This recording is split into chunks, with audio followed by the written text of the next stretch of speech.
بسم اللہ الرحمن الرحیم۔ السلام علیکم دوستو۔ ایک رات سلطان محمود غزنوی کو کافی کوششوں کے بعد بھی جب نیند نہیں آئی تو اپنے غلاموں سے کہنے لگے کہ لگتا ہے کہ کسی مظلوم پر آج کوئی ظلم ہوا ہے، تم لوگ گلیوں میں پھیل جاؤ اور اگر کوئی فریادی نظر آئے تو اسے میرے پاس لے آؤ۔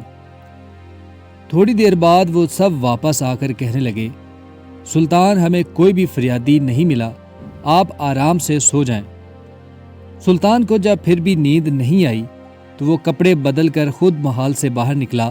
محل کے پچھواڑے میں حرم سرا کے نزدیک انہیں کسی کی فریاد سنائی دی، اے اللہ، سلطان محمود کو اپنے مصاحبوں کے ساتھ محل میں عیش و عشرت کی زندگی گزار رہا ہے اور محل کے عقب میں مجھ پر یہ ظلم توڑا جا رہا ہے۔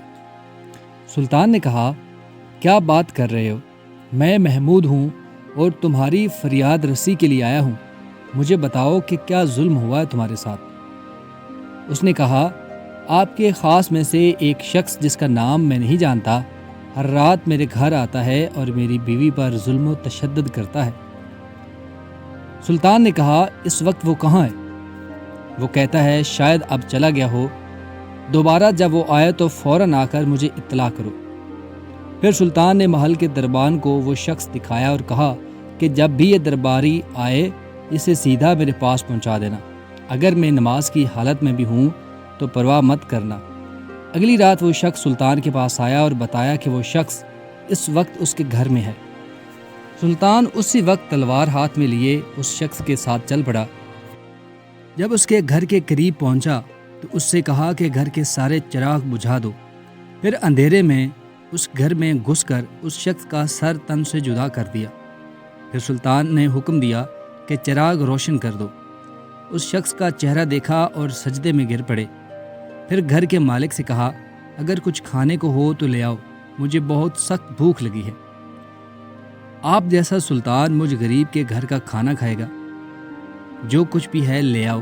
وہ شخص ایک سوکھی روٹی اٹھا لایا جسے سلطان نے بڑی رغبت سے کھایا۔ وہ شخص سلطان سے پوچھنے لگا کہ چراغوں کو بجھانا، سجدہ کرنا اور روٹی طلب کرنے کے پیچھے آخر کیا ماجرا ہے؟